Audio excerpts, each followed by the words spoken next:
Halo semuanya, Assalamualaikum warahmatullahi wabarakatuh. Balik lagi bersama saya Cindy Olivia dengan NIM 1930201186 dari kelas PGMI 05. Nah, pada video kali ini saya akan membahas tentang peranan guru dalam meningkatkan kedisiplinan siswa di sekolah.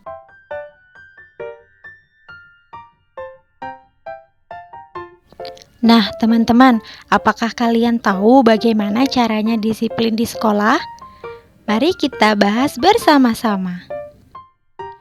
Nah, seperti yang kita tahu, guru adalah semua orang yang bertanggung jawab atas perkembangan potensi peserta didik dengan cara membimbing, membina, dan mengarahkan baik individual ataupun klasikal di sekolah maupun di luar sekolah. Nah, oleh karena itu, peran guru PPKN dalam meningkatkan kedisiplinan siswa dalam proses pembelajaran tidak terlepas dari berbagai peraturan dan tata tertib yang diberlakukan. Nah, selanjutnya contoh sikap tanggung jawab siswa di sekolah. Yang pertama, datang ke sekolah tepat waktu.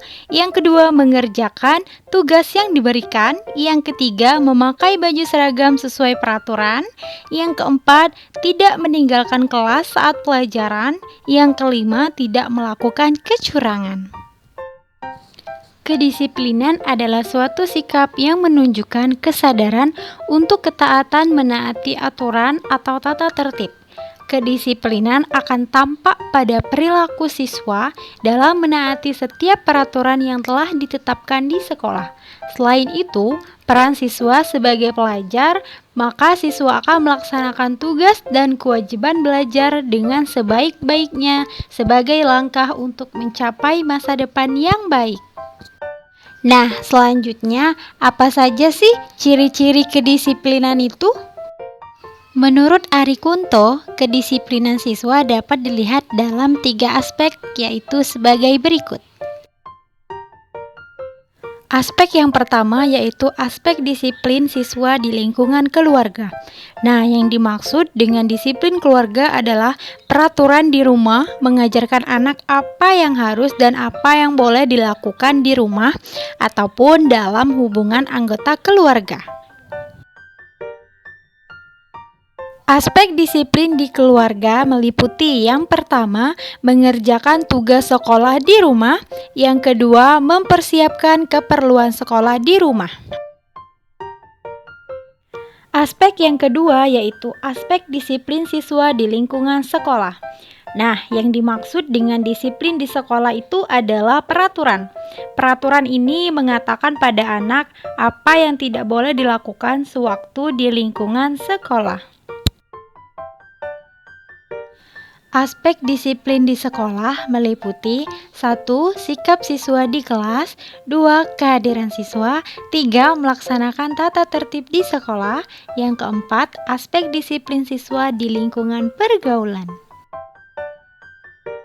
Nah, selanjutnya yaitu fungsi kedisiplinan. Apa saja sih yang menjadi fungsi dari kedisiplinan tersebut? A. Menata kehidupan bersama. Disiplin berguna untuk menyadarkan seseorang bahwa dirinya perlu menghargai orang lain dengan cara menaati dan mematuhi peraturan yang berlaku. B. Membangun kepribadian. Pertumbuhan kepribadian seseorang biasanya dipengaruhi oleh faktor disiplin yang diterapkan di masing-masing lingkungan tersebut, memberi dampak bagi pertumbuhan kepribadian baik. Oleh karena itu, dengan disiplin seseorang akan terbiasa mengikuti, mematuhi aturan yang berlaku. C. Melatih kepribadian. Sikap, perilaku, dan pola kehidupan yang baik dan berdisiplin terbentuk melalui latihan. Demikian juga kepribadian yang tertib, teratur, dan patuh perlu dibiasakan dan dilatih. D. Pemaksaan. Misalnya, ketika seorang siswa kurang disiplin masuk ke suatu sekolah yang berdisiplin baik, terpaksa harus mematuhi tata tertib yang ada di sekolah tersebut. Selanjutnya hukuman. Tata tertib biasanya berisi hal-hal positif dan sanksi atas hukuman bagi yang melanggar tata tertib tersebut. F. Menciptakan lingkungan yang kondusif. Hal ini dicapai dengan merancang peraturan sekolah, yakni peraturan bagi guru-guru dan bagi siswa, serta peraturan-peraturan lain yang dianggap perlu. Peran guru dalam membentuk karakter disiplin pada anak. A. Guru sebagai pendidik.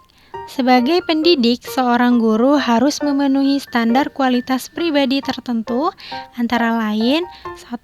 Penuh rasa tanggung jawab, 2. Berwibawa, 3. Dewasa dan mandiri, 4. Berdisiplin, dan 5. Berdedikasi dalam melaksanakan pekerjaan guru. B. Guru sebagai pengajar.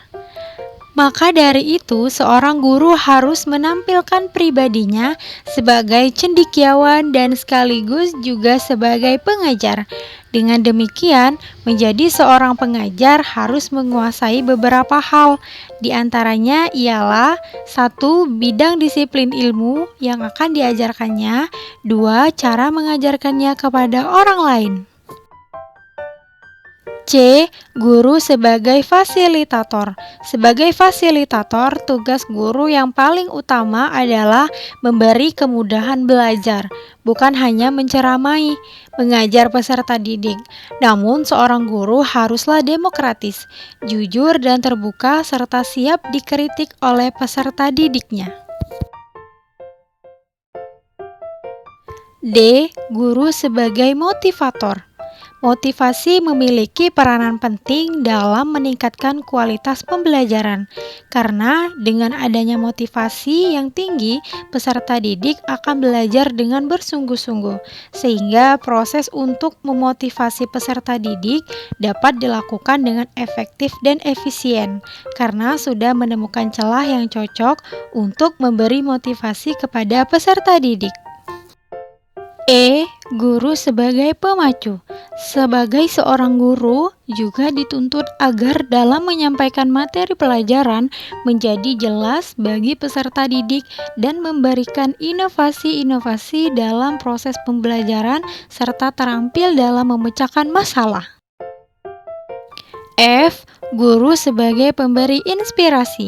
Guru juga harus mampu untuk menjadi contoh yang dapat menjadi sumber inspirasi oleh peserta didiknya, sehingga kegiatan belajar mengajar dapat membangkitkan berbagai pikiran, gagasan, dan ide-ide baru.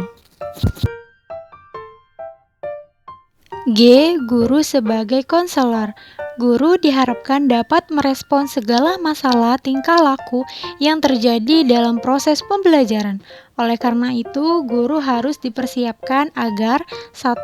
Dapat menolong peserta didik memecahkan masalah-masalah yang timbul antara peserta didik dengan orang tuanya. 2. Bisa memperoleh keahlian dalam membina hubungan yang manusiawi. H. Guru sebagai demonstrator.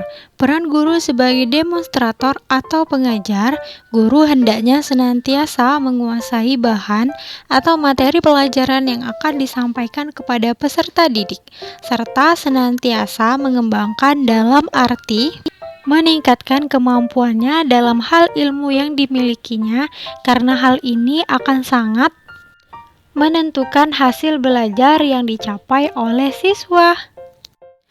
Oke, hanya itu materi yang dapat saya sampaikan. Lebih kurangnya saya mohon maaf, kepada Allah saya mohon ampun. Saya akhiri. Wassalamualaikum warahmatullahi wabarakatuh. Sampai ketemu di video selanjutnya. Bye-bye.